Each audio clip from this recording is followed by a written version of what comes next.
I'm going to let Ed just give you a little bit of introduction about his career, what he does, how he makes a living, supports his family, and then open it up for question and answer. Well, Ed Pepper, Pepper's Auctioneer Service. Pretty big shoes to fill for the day, that's for sure. You guys, it's real humbling for you to come down here and spend the afternoon, the whole day with us. We farmed it all of our lives. It's always been great to us. And then, just like I said earlier, the milking part, it just got a little worse as years went on. And we was always auction minded and loved every minute of it. Like 2013, we built this place.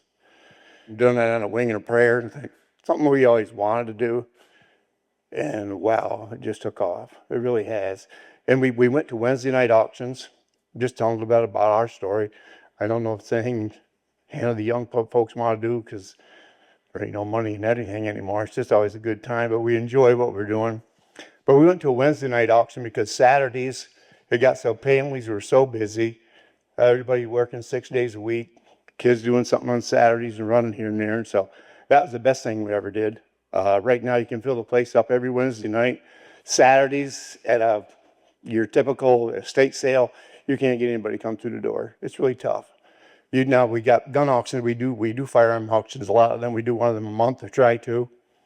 We got one next week coming, and you'll fill the house, and that's always good. So we enjoy what we do.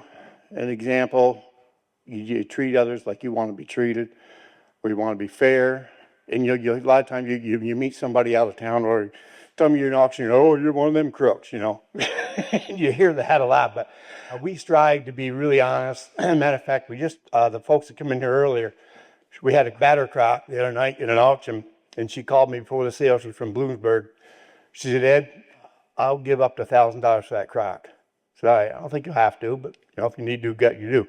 We got it bought for $235. So, I could have made it bring 500 or 800, 900, but that's just not who we are. So she was tickled to death. She'll be back.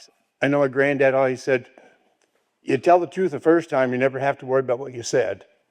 And my dad always said he'd rather make a dime 10 times than a dollar once. Could we survive? I wear my heart. This is foolish.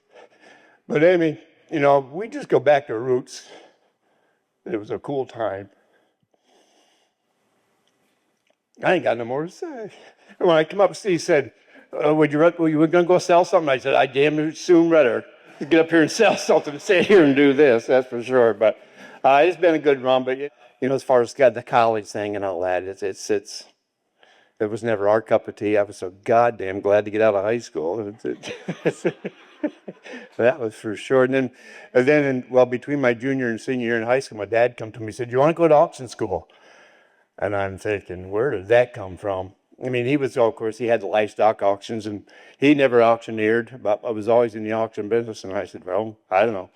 So he said, I think you ought to. So Tim Spencer, Jake's son, and another fella, they was going. So we went to Indiana for 3 weeks and got my degree. Then after that, we come home, finished high school, got married, milked cows, and put the back burner of the auction part for sure.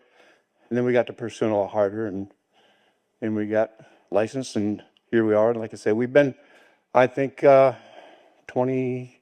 this year will make 22 years, I believe, or something. We've had the license. So it's been great. We thank you guys for coming, and thank you, Mark, for putting together. And